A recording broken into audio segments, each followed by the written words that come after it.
48-point win for the Timberwolves, who were resting Mike Conley and also had no Karl Anthony Towns, also on the second night of a back-to-back.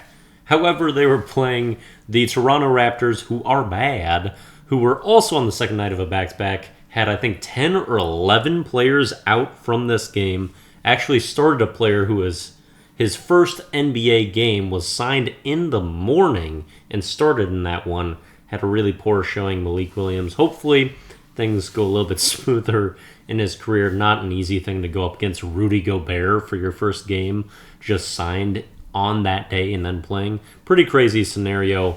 So the Raptors just got rightfully schmacked up and completely dominated by these Timberwolves.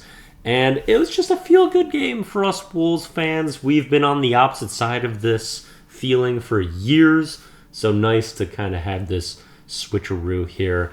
And you see the continued, just the wealth of riches just expressed through this game. I talked about last game, J-Mac's ascendance and three-point shooting in this game, and how he even looks like the better backup point guard in comparison to Monte Morris. This was more of the Monte Morris game, as he hits 3 threes in this one, a lot more defensive presence, a lot of activity with his hands.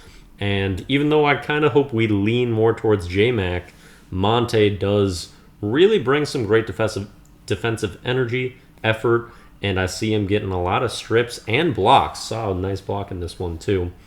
And so we've got great guards in the backup line. Nickeil Alexander-Walker gets the start in this one. I love how he just always brings effort. That's never lacking in his game. And when we have kind of these trap games where we have a big talent disparity, I always know Na is going to show up. Sometimes that's not always the case all the way down the roster, but Nickeil is always there, and he also had the jumper in this one, 4 of 6 from threes. The jump shot from Anthony Edwards was back. He had missed 22 straight three-pointers, hits 5 of them in this game, so a good return to being capable of making jump shots out of him. And then also Naz Reid being able to fill in for Karl Anthony Towns seamlessly and having just the wealth of big talent too. Even Luka Garza, our fourth-string center, gets 16 points in 9 minutes. He's just got such righteous offensive game and can really light it up in a hurry. And he'd probably be a rotation player on many teams in the NBA, but when you've got 3 legit centers ahead of you and other front court players that are very skilled, it's hard to crack that rotation. But yeah, I mean, it's just a very fortunate place to be. And another note on Naz Reid, he is now 8-2 as a starter this season. And I really just love how he plays, and it feels like it just fits our offense and fits our system so well. I really hope Cat is like just kind of focusing in on what Naz does, because he's capable of doing everything Naz does. The biggest difference is usually just decision making and the speed at which that happens, because Naz makes decisions instantly. It's catch, instantly releasing the 3 if he's got enough space, or he's making a quick drive, and there's no waste, there's no stalling in Naz's game. I hope that's what Cat can implement and do, because they've got extremely similar skill sets.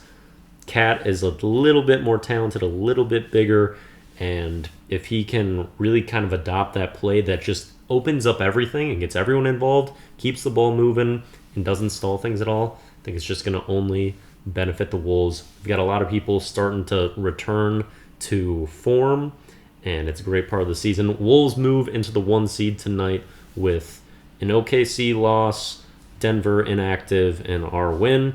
So just briefly, we've got the advantage there, but not much. It's like a half game over the Nuggets, and maybe we're tied with them. I don't know. Very tight differences. I'll keep you updated. Our next game is Friday against the Suns. Big one, both teams with things to play for. Peace out.